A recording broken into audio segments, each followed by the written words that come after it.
প্রতিশ্রুতি দিয়েছেন যে আমরা স্কুল যেতে পারবো, আমরা স্কুলে যেতে পারবো, স্কুলে যাওয়ার ক্ষেত্রে আমাদের কোনো বাধা নিষেধ থাকবে না এবং আমাদের স্যালারিটাও থাকবে। তো সেক্ষেত্রে কোনো রকম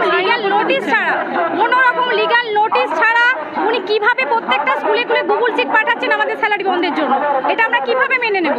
যেখানে মুখ্যমন্ত্রী আমাদেরকে আশ্বাস দিয়েছেন, আমাদেরকে মানে আজকে কি পরিকল্পনা নিয়েছেন? আমাদের আজকে পরিকল্পনা, আজকে আমরা ডিআই অফিসকে আজকে আমরা কোনো মতেই খুলতে দেব না, আমাদের বেতন বন্ধ করা যাবে না।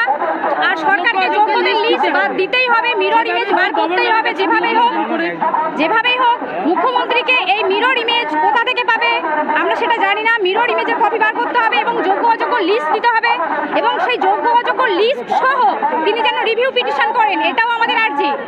যোগ্য অযোগ্য লিস্ট ছাড়া কিন্তু আমরা কোনোভাবে এটাকে মানতে পারছি না। মুখ্যমন্ত্রী শুধু মুখে যেটা বলছেন আমরা কিন্তু সেটা শুনতে মানে সেই প্রতিশ্রুতি শুধু আমরা তাতে আমরা আশ্বস্ত হচ্ছি না, আমরা তার কথায় শুধু আশ্বস্ত হচ্ছি না, উনি যেটা বলছেন উনি কাজে করে দেখাচ্ছে। এটা আমার নাম সাবিনা ইয়াসমিন।